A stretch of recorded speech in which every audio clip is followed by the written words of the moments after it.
वो बातें करते हैं और उसके बाद वो उन्हें साफ साफ कह देता है कि मैं नहीं आ रहा। अब वो जाता है घर पे और सो जाता है। उससे बचपन की बहुत याद आती है कि जब जब वो अकेले था तब उसकी मदद करने के लिए कोई भी नहीं था। वो एक कमरे में बंद होकर अकेले रोता था, लेकिन उसकी मदद करने के लिए कोई था ही नहीं वहाँ पर। अपने फादर को बहुत मिस करता था। जब इसे उनकी ज़रूरत थी तब वो नहीं आया। अब क्या करने आया है? उसके दिमाग में कुछ ऐसा ही चल रहा था, लेकिन अंदर ही अंदर वो अपने फादर को बहुत ही मिस करता था। वो ये नहीं कहना चाहता था अपने फादर से। उसके बाद वो उनसे उठता है और कहता है कि मैंने तुम्हें अकेला छोड़ने के लिए कहा था मुझे। तो कहती है कि हुंजी तुमने कहा तो था, लेकिन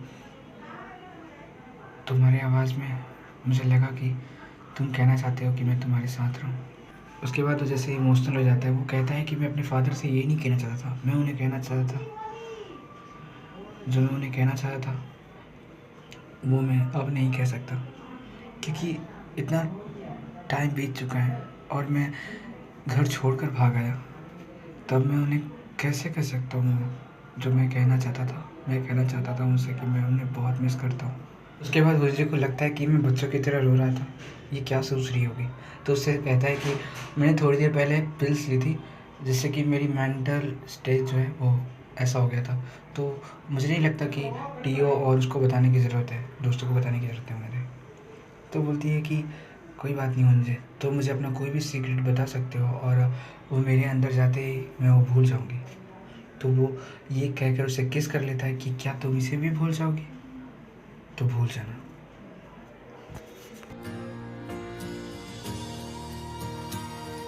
अरे चुम्मा लेके ही जान ले लेगा क्या जालिम। अगले दिन वो चैन के लिए ब्रेकफास्ट बनाता है। तभी टीओ उसकी एक फ़ोटो लेता है, क्योंकि ऐसे वो तैयार होकर आई थी तो उसे बहुत ही सबको बहुत ही सुंदर लगती है। तो टीओ उसकी एक फ़ोटो खींच लेता है। तभी वो उसका फ़ोन खींच लेता है और उसे कहता है कि बिना किसी से पूछे उसकी फ़ोटो नहीं लिया करते। और उसकी फ़ोटो को पहले अपने फ़ोन में लेता है और उसकी फ़ोटो को डिलीट कर देता है और जाता है एक रूम में और उसकी फ़ोटो को जूम करके देखता है। बड़ा हरामी हो। और यहाँ उसकी फ्रेंड आती है और कहती है कि हमें उनकी फैमिली होम का पता चला है और भी चीज़ें आगे पाए जाएंगे। प्रोफेसर से देख के चौंक गए थे, तो मैंने सोचा तुम्हें भी क्यों दिखा दूँ मैं इसे। उसकी पूरी टीम काम पर लग जाती है। उन्हें एक लड़की की जरूरत होती है जो कि टीओ उस लड़की का रोल निभाता है, लेकिन उसके ऊपर मतलब सूट बिल्कुल नहीं करता था, क्योंकि उसके चलने का अंदाज कुछ ज़्यादा ही अलग था नॉर्मल लड़कियों से। तो वो लोग सोचते हैं क्यों ना हम चैन को बना दें। तो उसे झूठ बोलते हैं ये कि हम एक टीवी सीरियल की कास्टिंग की ज़रूरत है, क्या तुम हुंजे के साथ एज मेन लीड करोगी।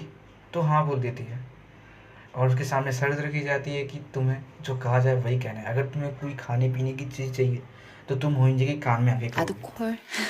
उसके बाद वो अपने काम पे चले जाते हैं। उससे क्या करना होता है, उससे बस शॉपिंग करना होता है, ऐसा दिखाना होता है कि हम बहुत अमीर हैं, मतलब अपरंपार पैसा है, पैसे की कमी नहीं है। आगे पता चलेगा तुमको।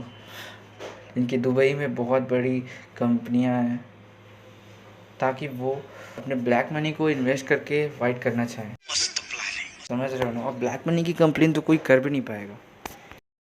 इसके बाद जब वो वापस जाते हैं तब हुंजे की फ्रेंड का कॉल आता है। वो कहती है कि हमें कुछ मिला है, तुम देखना चाहोगे।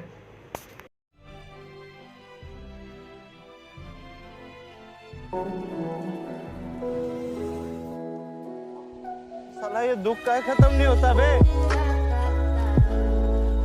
अगर देख रहे हो ना तो प्लीज इसको लाइक और फॉलो करके आगे बढ़ा दीजिए। ये लड़का बहुत ही मेहनत कर रहा है। एक तो लाइक और शेयर ठोक दीजिए महाकाल का, दबा के लाइक और शेयर ठोक दीजिए।